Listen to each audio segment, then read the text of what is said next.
Здравейте, Александър Добрев от Академия Invictus. Ако не ме виждате, това е търсен ефект, тъй като сега ще направим втора част на ревюта на фенерчетата в истински тъмни условия. Намираме се малко под копитото и днес тук има необичайно много трафик, така че съжалявам ако се наложи някоя кола да влезе в кадър, но това е най-тъмното място, което може да се намери до София, така че ще трябва да се съобразим и да се адаптираме с обстановката. Сега ще паузираме това видео и след малко ще започнем с самия тест на фенерчетата. Поставили сме една картонена мишена на точно около 30 метра от нас. Днес няма да стреляме по нея, днес ще светиме по нея и тя ще ни служи за ориентир. Слагаме пауза на видеото и до след секунди. И така започваме с фенерчето с марка Phoenix и модел LD12, за което казах, че е текущото фенерче, което използвам. Най-слабата му функция е 3 лумена или така наречената лунна светлина. Не ме разбирайте грешно, не е най-силното, но е повече от достатъчно да вървите в тъмното и да виждате на около 4-5 метра пред себе си. Следващата сила, която предлага това фенерче, е 30 лумена, които ви дават дистанция на лъча достатъчно добре да виждате около 10 метра пред себе си. Следващата функция е 65 лумена, с която виждам, че на видеото не се вижда перфектно, но вече успяваме да видим доста прилично силуета на картонената мишена, която се намира на около 30 метра от нас, отново повтарям. И последната функция е турбо, която е 125 лумена и както виждате дори и на видеото се вижда, че успяваме абсолютно нормално да видим картонната мишена.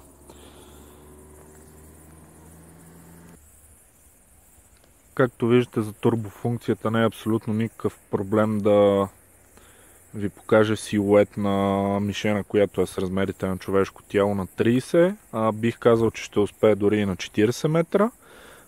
Така че фенерчето е изключително подходящо и за градски условия, където първо няма да ви се наложи да гледате на чак толкова далечни дистанции, второ наистина не е чак толкова тъмно. Продължаваме с следващото фенерче. След Феникса идва ред на маничето от All-White, моделът S1 батон, който разполага с 3 степени вместо 4, за разлика от Феникса. Първата степен ви осигурява прилична видимост на 7-8 метра. Осъзнавам, че на видеото не може да се види така, както се вижда наживо пред очите ми, но ще се наложи да ми си доверите за това. Втората степен тук вече позволява доста спокойно и прилично да идентифицираме картонната мишена и да видим, че това е силует на човек. И третата степен, която е 500 лумена, както разбрахте от предното видео, виждате, че освен, че дава достатъчно добра светлина там, където се намира силуета, осветява и доста прилично около него. Невероятна е мощта на този маник от All-White и сега ще ви покажем и по-големия му брат. И разбира се, черешката на тортата в днешното видео, големия брат на S1 батон, M1 Hix Striker. Първата степен на това фенерче, точно като при Феникса и малкото му братче, ще ви позволи спокойно да видите пред себе си едни 7 или 8 метра. Втората функция тук вече идентифицира силуета на мишената доста прилично.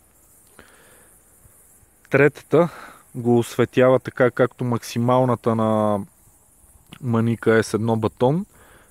И освен, че осветява силуета, както виждате, успява да освети и целия път, и както и в страни, както и в височина. И разбира се, когато пуснем този фенер на максималните му 1000 лумена, осветяването вече става жестоко и определено можете да видите нещо отвъд 30 метра. Преценката ми на око в момента подсказва, че макар и да го рекламират като 190 метров фенер, реално можете да видите нещо спокойно на около 70 метра, което е повече от достатъчно. И разбира се, ако искате да използвате фенера дефанзивно, както показах в предното клипче, функцията Strobe, която се извършва с пълната мощ на фенера от 1000 лумена, на пълна тъмнина изглежда по ето този начин. Повярвайте ми, видеото не може да създаде ефекта, който прави в действителност фенера. Сигурен съм, че ако не дай си Боже някой тръгне да ви напада, спокойно от дистанция около 15 на метра, можете съвсем спокойно да заслепите нападателя си повече от доволно и защо не и да го откажете от това да продължи нападението си. Наистина Strobe функцията, ако не сте я виждали на тъмно, ако не ви е светила в очите, няма как да добиете представа колко отвратително нещо е това и в същото време колко гениално. Ще пусна фенера на максималната му мощ и ще завъртя малко с камерата, за да може да видите горе-долу как се случват нещата на по-близка дистанция. Виждате, че когато фенера работи на максималната си сила и приближаваме точката, където осветяваме, осветява по-добре и от ден. Тези дървета са едни стабилни 10 метра и виждате, че може да видим върха им спокойно. Наистина дистанцията, която дава този фенер, е феноменална. В момента спокойно мога да разпозная, ако човек се движи на 100 метра. И така, това беше от нас на тема фенери. Ако ви е харесал разказа ни, ако сте научили един нов начин да използвате фенера или ако сме помогнали в избора ви на фенерче, бихме се радвали да харесате Facebook страницата ни, може би да се абонирате за канала ни в YouTube. Насреща сме да отговорим на вашите въпроси и ако трябва да ви помогнем с избора на фенер.